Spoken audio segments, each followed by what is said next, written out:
defending the first-class citizenship. For instance, if the average so-called Negro, he doesn't think that he can run the business and provide jobs for himself. We got to get smart. We got to organize. And because of this, he thinks that he can only get a job from the white man, or he can only get clothes from the white man, or he can only get food from the white man. We got to organize so effectively and so well and engage in such powerful creative protests that there will not be a power in the world that can stop us. We gotta be proud to be black. Don't worry about what they say. We gotta think smarter and live smarter. We gotta want more and work harder, cause they ain't giving it to us. Put your all in. If you truly wanna make it, ain't be waiting for handouts, baby, you gotta take it. Like Martin gotta have a dream, cause he had one. Like Malcolm, by any means, gotta get that done. Don't be ashamed of who you chest out proud. Make them believe that you're the best. Show them what you about. We gotta love each other. Stop killing each other. We gotta unitize and don't believe the lies. This is a message to the blacks and any other. Oh, I'm sorry, John.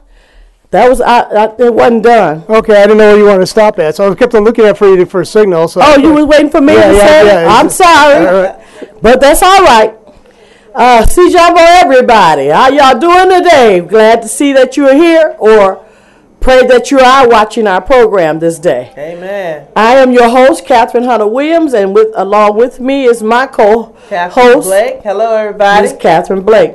And we welcome you all to Satora's Black History Corner internet program. We hope you enjoyed the song you heard at the beginning of our program. That's what we were talking about when it was just cut off and John was waiting for me to give the signal. But that's all right.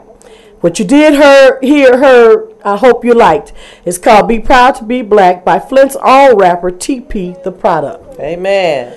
As always, we like to invite you to call in, and I see John them got numbers all around now, to call in and with any questions or comments at 810-208-1854.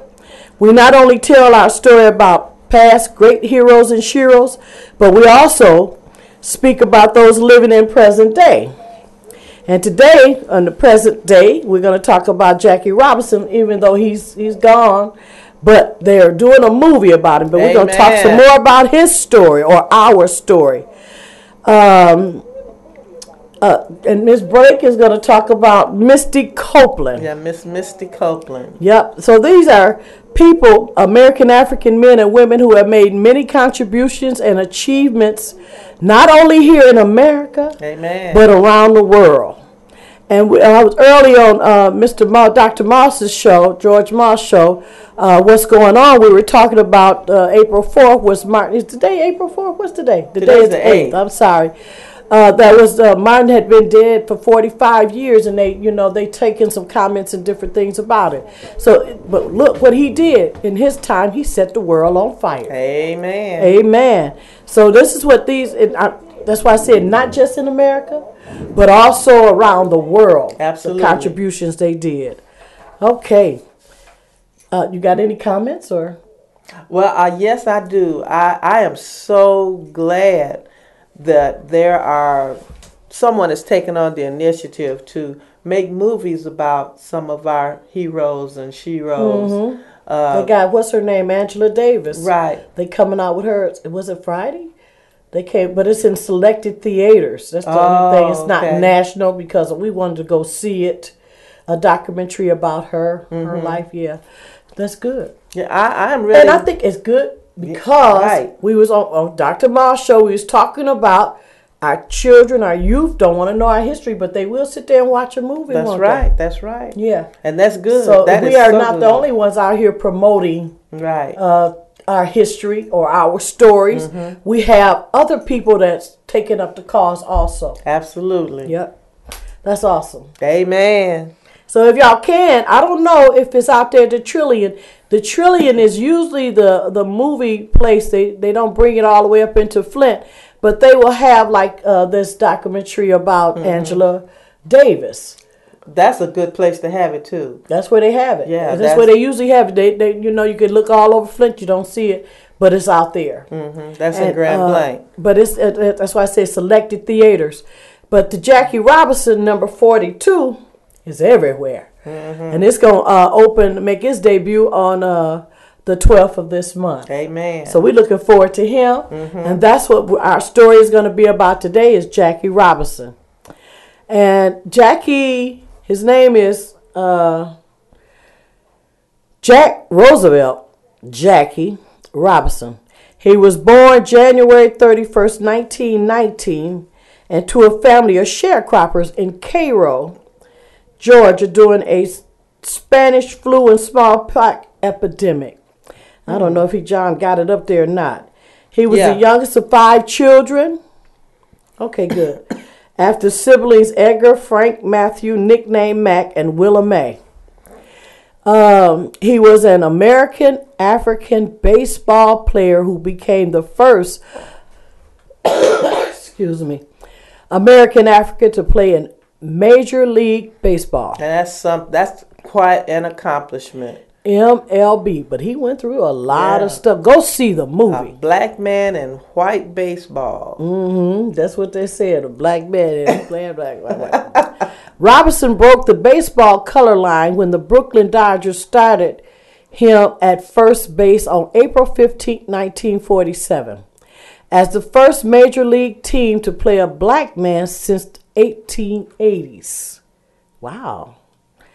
Wow, that's almost, is that over 100 years ago? 1880, 1947? Almost. Wow. The Dodgers ended racial segregation that had regulated black players to the Negro Leagues for 6 decades. The example of Robinson's character and unquestionable talent challenged the traditional basis of segregation, which then marked many other aspects of American life and contribute significantly to the civil rights movement. Awesome. I guess so. Yeah. But, in the movie, when I was catch little clips of the movie and everything, he would get angry, but he had very good control over it. Don't let it affect you. Keep those emotions in control. Can anyone do that today? No. You tell one of them children to go to the back of the bus, they may pull a gun out on you. Can't do that. Nope. I can't do that. You can't do that. Not today. In addition to his cultural impact, Robinson had an exceptional baseball career. Over 10 seasons, all but the first of which he played at second base, Robinson played in the 6 World Series and contributed to the Dodgers' 1955 World Championship. All right. He was selected for 6 consecutive All-Star games from 1949, the year I was born, to 1954. He was the recipient of the inaugural MLB, which was the Major League Baseball. That's what MLB is, acronyms for. Rookie of the Year Award in 1947 and won the National League Most Valuable Player Award in 1949. Really? Wow. He was the first black player so honored. Robinson was inducted into the Baseball Hall of Fame in 1962. In 1997, Major League Baseball universally retired his uniform number 42 across all major league teams. Oh. But I want to add a little thing to this. Let me finish this out. Then I want to add a little bit to this because you still see the number 42. He was the first pro athlete in any sport to be so honored. Initiated for the first time on April 15, 2004, Major League Baseball has adopted a new annual tradition, Jackie Robinson Day, on which every player on every team wears the number 42. Wow. See, I didn't know they had a Jackie Robinson Day. Wow. It's on April. Well, yes, it's in April. It says April 15, 2004. Okay. So that's this year. So on April 15, 2013, celebrate. It's called Jackie Robinson Day. Wow. And just think on him, learn about his history, learn about his family and different things that went on in his life while he was alive. Wow. And celebrate. Light a candle and say, to you, Jackie Robinson? I wonder, do they have any T-shirts made for that or anything? They probably do. Well, now, we telling them that April 15th is Jackie Robinson Day. Maybe somebody will take up a cause and actually have the celebration here in the city of Flint. A little small something, just in remembrance of him. Wow. But I want to say a little bit about the number 42 that I had read in yesterday's Flint Journal newspaper. It said, it was a question. I thought Jackie Robinson's number 42 was retired. How come Moreno Riviere still wears it? That's what I'm saying. Somebody's still wearing it. Then they answer it. The number 42 was retired on April 15, 1997 to honor the 50th anniversary of Robinson breaking the color barrier in Major League Baseball. 13 players who wore it at the time were allowed to keep it. Oh. Yankee pitcher Riviere, who will end his playing career after this season, is the last one. And he said it was a privilege. The number will be on fans' minds when 42, a movie that we was talking about earlier, about Robinson's first year with the Brooklyn Dodgers, hit the theaters April 12th. So y'all got to go see this. Wow. You got to go see right before Jackie number Robinson 42 is. Yeah, what all right. 42 number is about. All right. Right. Robinson was also known for his pursuits outside the baseball diamond. He was the first black television analyst in the MLB and the first black vice president of a major American corporation. In 1960, he helped establish the Freedom National Bank, an American African-owned financial institution based in Harlem, New York. Didn't know that one. In recognition of his achievement on and off the field, Robinson was posthumously awarded the Presidential Medal of Freedom and the Congressional Gold Medal. Wow. Now I'm going to give y'all some of his career highlights and awards. 6-time All-Star, 1949, 1950, 1951, 1952, 53, 1954. I wonder, do they get a ring like the football players? Yeah. John, do they get rings? John in there? You're asking the wrong person. Sports to me are like kind of alien. If it was martial arts, I would know about it, but sports, no. I don't know anything about it. Wow, I found something you don't know about. Sports don't interest me. No, because John and Dr. Moss have me going. I'm learning so much from them. Well, I think there is I could look it up. Let me give you a chance. I'll look it up. Somebody call in and tell us. Okay. Yeah. All right, call in 810-208-1854 and let us know, do they give rings out like they do for football players? For baseball. Okay, Negro League All-Star Selection, 1945. World Series Championship. World Series. 1955. Wow. 1949, NL Most Valuable Player. 1947. Wait a minute. 1949. Yep. Most Valuable Player. National League Most Valuable Player. A black man. Mm-hmm. Do you know how In important baseball. that is?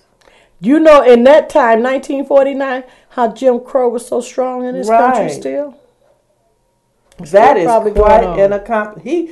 He has bent way over backwards. Go see the movie. Right. They do have World Series rings, so I looked that up. So. Okay. Good. So he got one for the World Series Championship in 1955. So they do have a ring. Thank you, John. I was hoping somebody would call in and give us the information, but hey. Moving right along. 1947 Michigan, I keep saying that, Major League Baseball Rookie of the Year. 1949 National League Batting Title.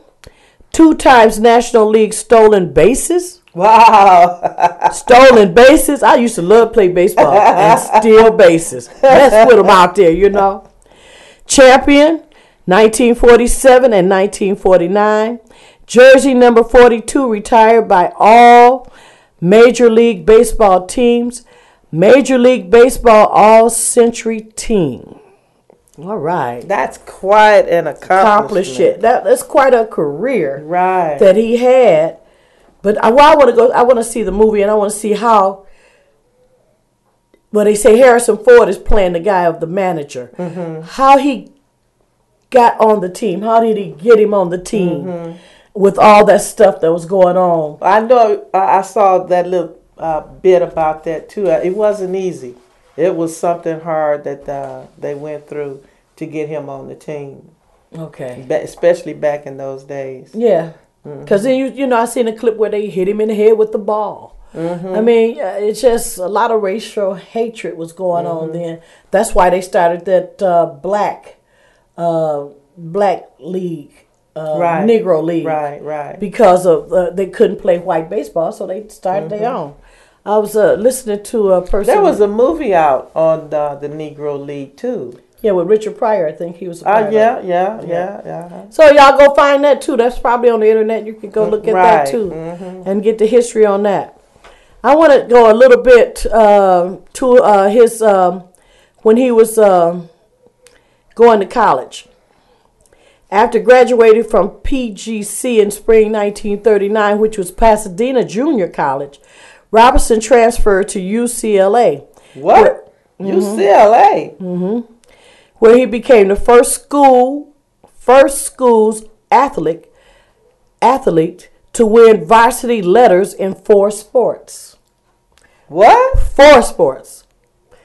4 sports. Baseball, basketball, football, and track. Wow. He was one of 4 black players in 1939 UCLA Bruins football team. The others were Woody Strode. Remember the actor Woody Strode? Kenny Washington and Ray Bartlett. Strode and Robinson made up 3 of the team's 4 backfield players. At a time when only a handful of black players existed in mainstream college football, this made UCLA college football's most integrated team.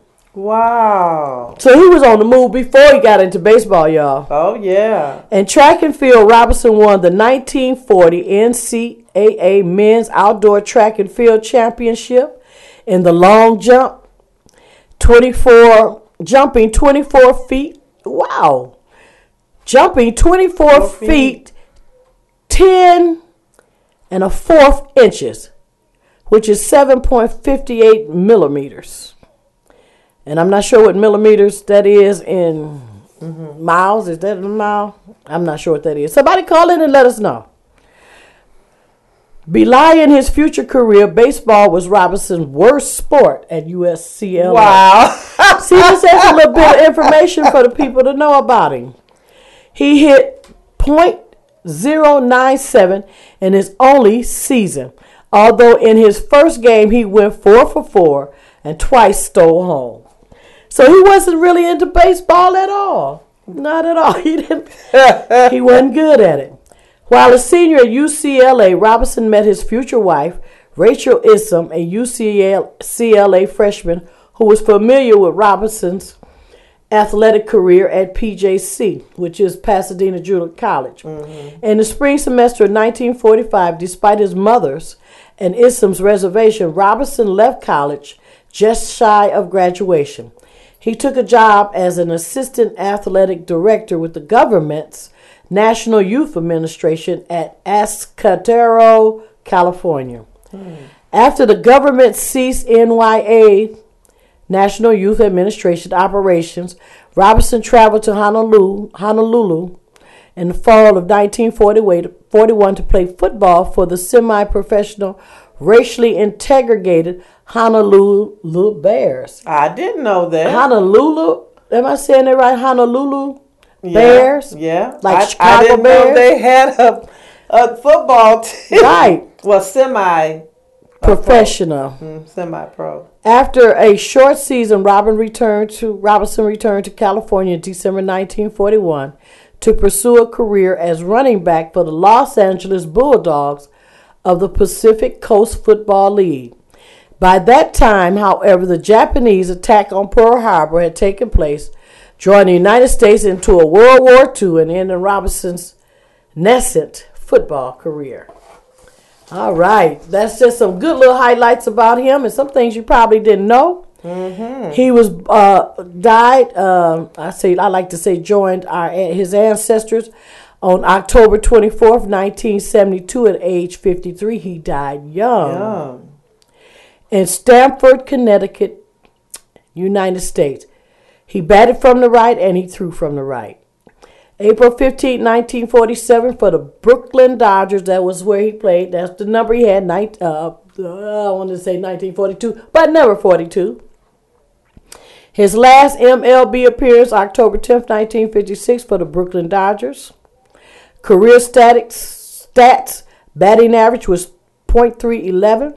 Hits was 1,518. Home runs, 137. Wow. Runs batted in, 734. Stolen bases, 197. Teams he played on was the Negro Leagues, Kansas City Monarchs, 1945. International League, Montreal Royals, 1946.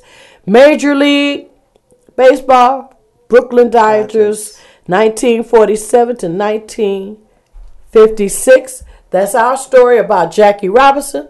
Go and see his movie, the movie that's coming out about him on April 12th, and it hits theaters nationally. Right. Go see that. And also, if you can, see the documentary on Angela Davis. It should all be very interesting. Absolutely. And very informing. Now, let's go to our story about Misty Copeland that will be told by Miss Blake. Misty Copeland was born September 10th, 1982. And she is an American ballet dancer. This is a black woman. That's why I say American African. The day when you pull things off the internet, they have taken African or African. They may say it down later, but they call them American. So that lets people know we are American Africans, really. She's described by many accounts as the first American African. You ain't gonna say it long. It takes some time to get it. You better believe. Remember how I was doing it? Yeah. Yeah. But I got it now.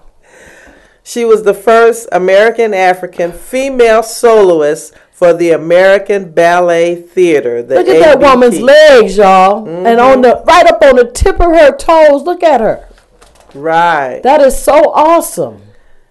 And she is one of 3 leading classic ballet companies in the United States, along with New York City Ballet and San Francisco Ballet. However, Anna Berna Sims and Nora Kimball, who were with the American Ballet Theater in the early and mid 1980s, respectively, they preceded her because she was the first. Oh, okay. Yeah.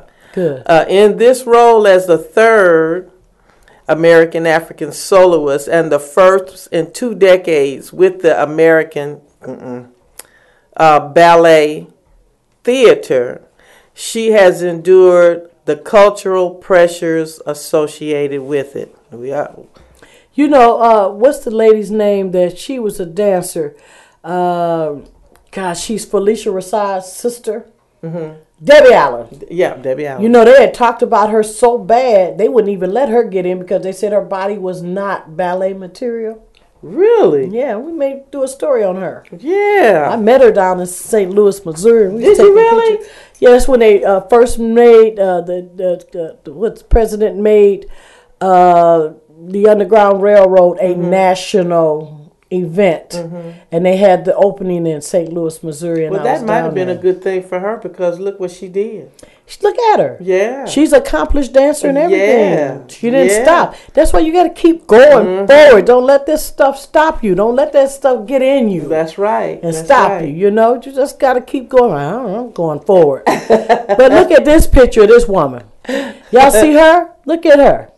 Oh, yeah. Can and you she's see? pretty, too. Yeah. Very pretty. She got that. Look how she got that leg going up there, straight up and down. Go on, girl. Copeland is considered a prodigy who rose to stardom despite not starting ballet until the age of 13. And by the age of 15, Copeland's mother and ballet teachers who were serving as her custodial guardians fought a custody battle over her. Meanwhile, Copeland, who was already an award-winning dancer, Can I say it again? An award-winning dancer, was fielding professional offers. Now, you get that right? Uh-huh. Folks was after her. I know. Look how when she was to the side, and look how she was standing on her toes. That pose she had on her toes, and Absolutely. and how she was standing to the side, and her that leg was like straight out. And she didn't start till she was 13. Okay. She didn't start at the little 5 and 6 year old ages like they do most of them do. Get them in there, yeah. In 1998, legal proceedings involved filing for emancipation by Copeland and restraining orders by her mother. So these folks was fighting over her. I guess they just wanted to take her. Mm-hmm. Both sides, they dropped the legal proceedings. You know, they would do that too. Yeah, yeah. And Copeland moved home to begin studying under a new teacher who was the former American Ballet Theater member. And in 1998, Copeland won the Los Angeles Music Center Spotlight Award as the best dancer in Southern California. And after 2 summer workshops with the American Ballet Theater, she became a member of the studio company in 2000, a member of the Corps D Ballet in 2001, and a soloist in 2007. Now, becoming a soloist is a big thing. Mm-hmm. Yes, it is. Yeah, it's not with a company thing. of them. It's just Right. you. You the star. Right, you it. Yeah. That's it. Okay. And systematically, she is considered a classic ballet dancer. And as a soloist since the autumn of 2007, she has been described as having matured into the more contemporary and sophisticated dancer. Okay, she was born in Kansas City, Missouri, but she was raised in San Pedro community of Los Angeles, California. She is American, African, German, and Italian descent. Oh, because she do have that look. Mm-hmm. Okay.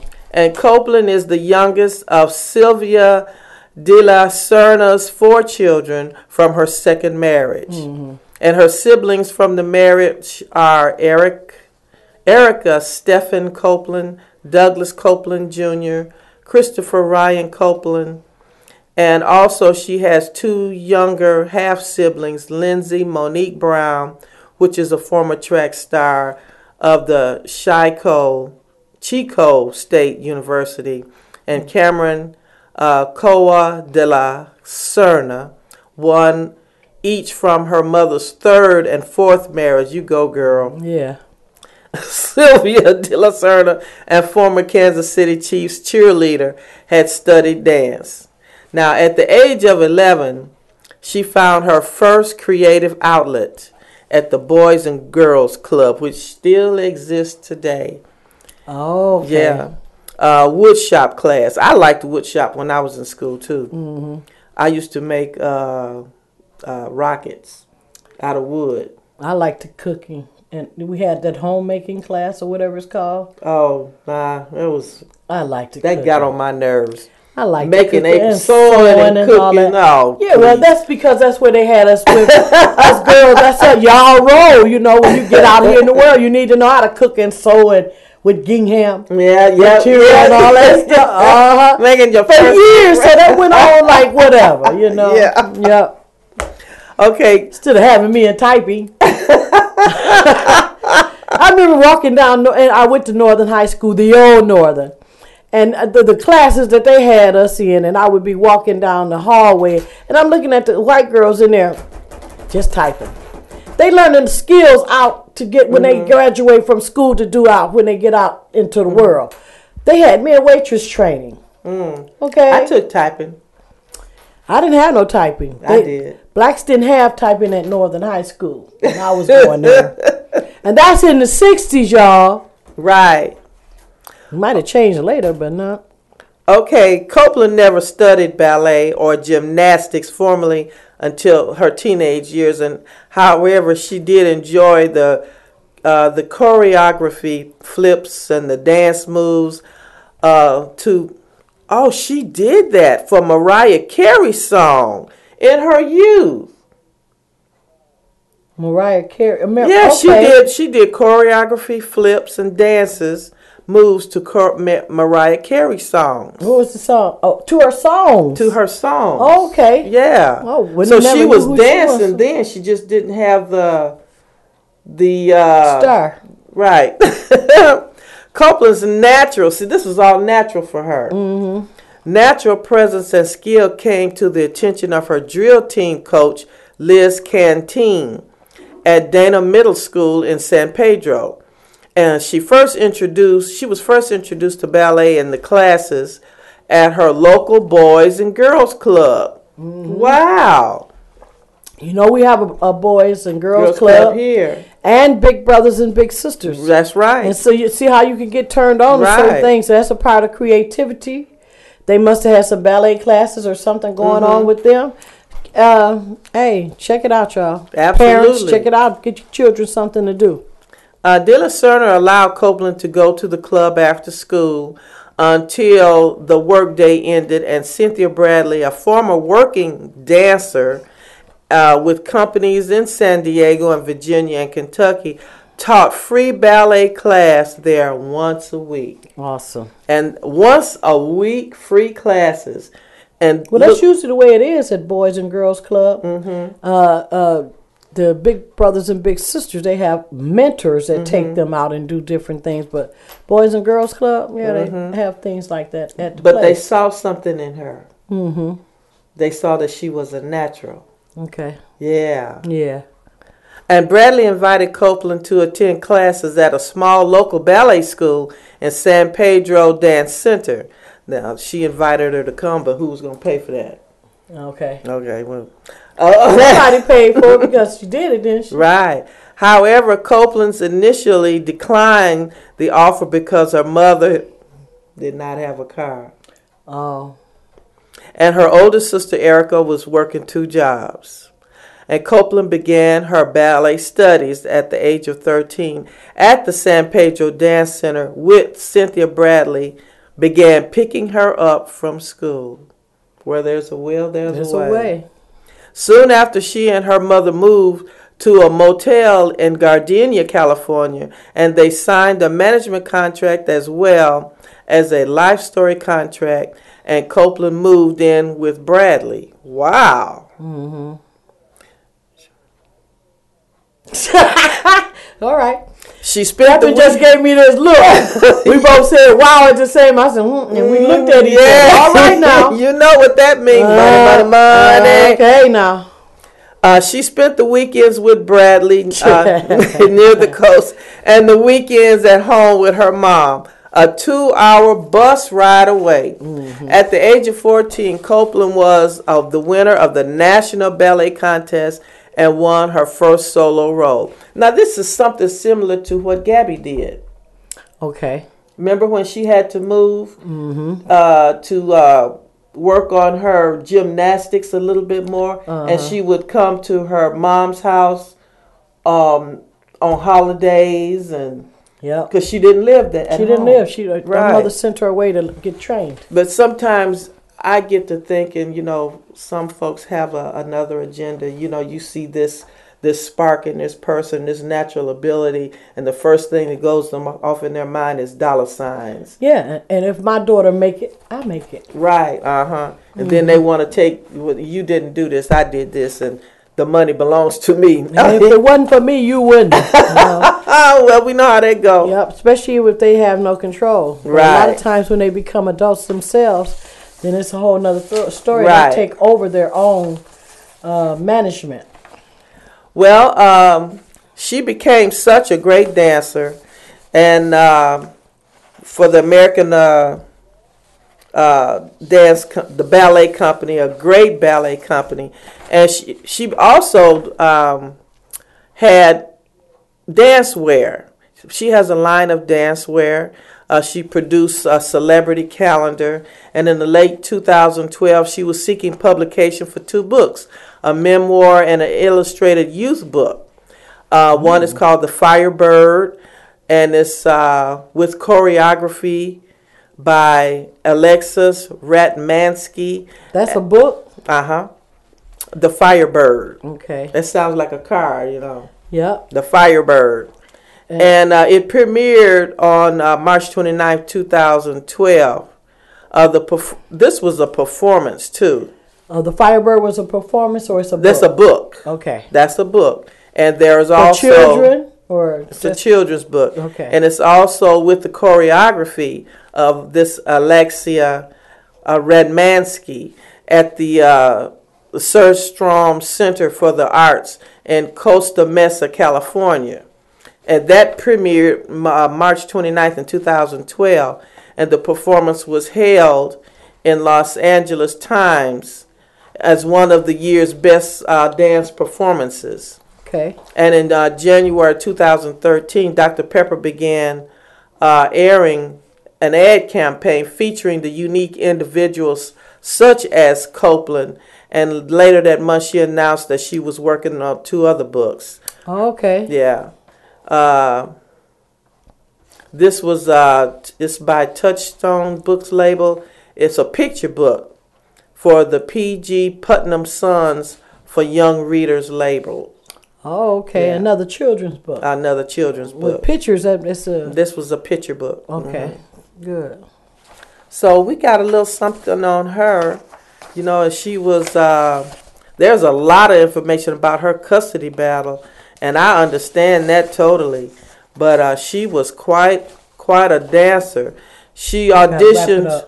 Oh, yeah. Okay. She auditioned for several dance programs in 1999, and each made her an offer to enroll in their summer programs. And Copeland performed at the American Ballet Theater as part of its 1999 and 2000 summer intensive programs. And during the summer of 1999, the topic of whether Copeland would stay if invited came up, and she responded affirmatively, although her mother insisted finishing school was important. But during the summer, she was told that she would likely be invited to stay after she graduated in 2000. And by the end of the summer, she was asked to skip her senior year and join the studio company.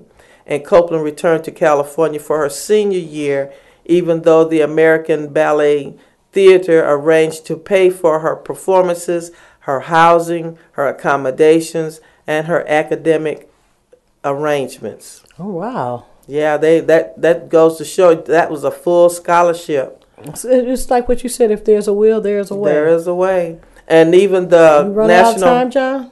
Okay. Oh, okay. Sorry about that. Okay. But you didn't hear me when I said we got to wrap it up? Okay. Even Coca-Cola put a scholarship in for her. Oh, good. All right. That was awesome. That was awesome. Our stories about our American African heritage and culture, Satora's Black History Corner internet program, comes to you via satellite at www.flinttalkradio.com or YouTube Flint Talk Radio. You can watch our program every second and fourth Monday of the month starting at 3:30.